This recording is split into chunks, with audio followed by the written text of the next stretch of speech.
Kinsa na doktor to? Dr. Olivar sa OPD. Dr. Olivar. Sa OPD.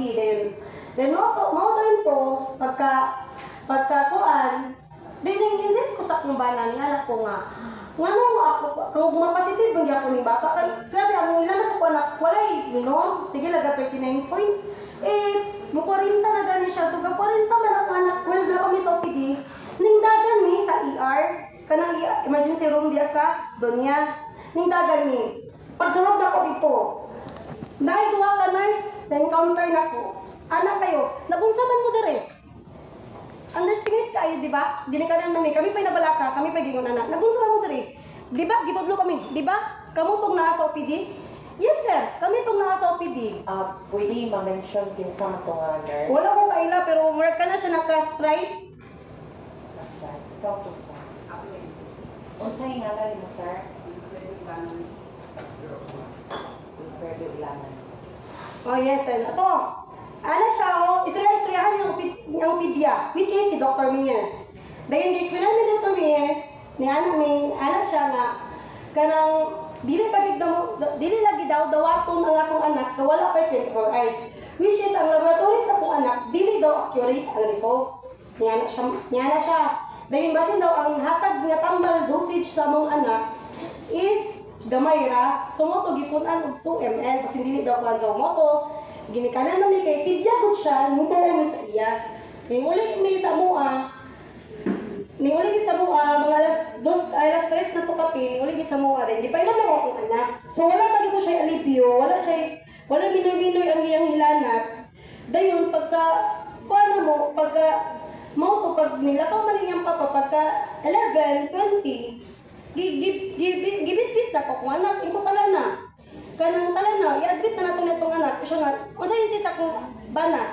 Dili ka dawaton kay wala pa 24 hours. Niya na nga akong bana. Kung dili, dawaton ka. Kay dili na giti masilbi kay nilalag sa ko anak, wala nay minor.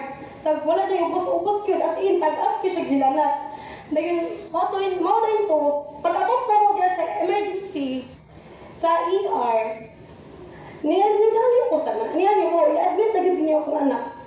Dayon Naghilak ko. Nagpakaloy ko. I-admit niyo akong anak. Kaya akong anak, wala minumino nga hilanat. Then anak ko nga, please i-admit niyo ko anak din.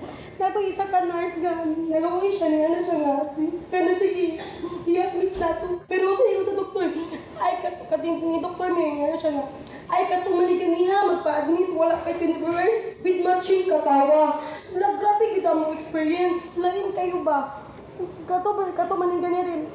Natong isa ka nurse nga nahuri ko daw, sige mo, mato ni admit imong anak sa balan kanang dextrose na to ni. Pero di pa ko kayo nga not all nurses, pero kato nurse na laway siya na mo. Then mo to, then na-admit namin na Ito siya, ma'am. wala ko kailar, kay nungdom ato.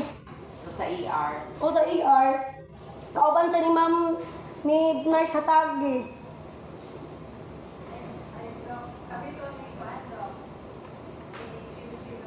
Ay, ikaw to, ma'am. Dahil ka to siya, alam ko din, wala nag-admit na ni ma'am, ang doktor, wala man gani kahikap sa akong anak. Gasigira siya gatubang og cellphone. Nagitawag pa gani siya to ni Ma'am Chimatagi, Dok, excuse me, Dok. Excuse me, Dok. Dagang excuse me. Ang doktor, di pa gani halos katingog kay ga movie marathon. Galan ka og cellphone. Wala gani kahikap sa akong anak. Okay ra ka, bibi? Okay ra ka, kon? Imagine, akong anak 2 years old.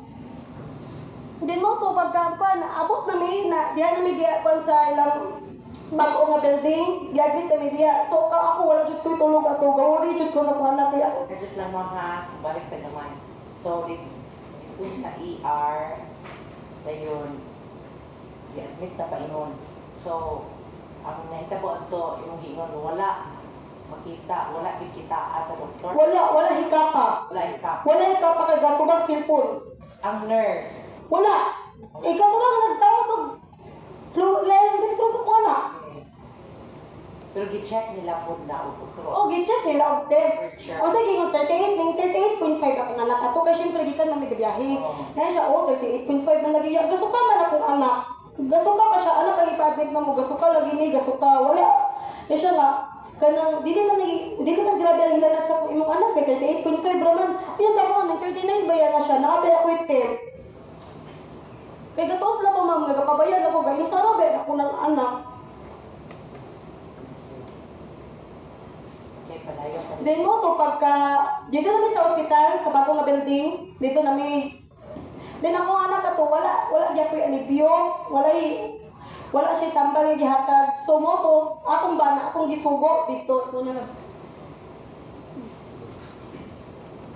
Paano pang moto nga to ko sa building nga kan sa bagong building daw kan Isugo. so ko niya ay gusto na mo nga nalagi Ay ako. Gisugo na ko akong bana. Kaya nga, ireklamo lagi kay wala yung tambal akong anak. Kay, unsa gingon sa usa ka nurse na naka-duty anak at that time. Nakasulod siya sa among room, which is PDA 2, magulong nga room ato. Wala kay kabalo sa gisa to nga nurse, naka-duty. Asya nga, unsa gingon niya na mo, ma'am? Sang kwan kay ba? Insulto kay siya ba?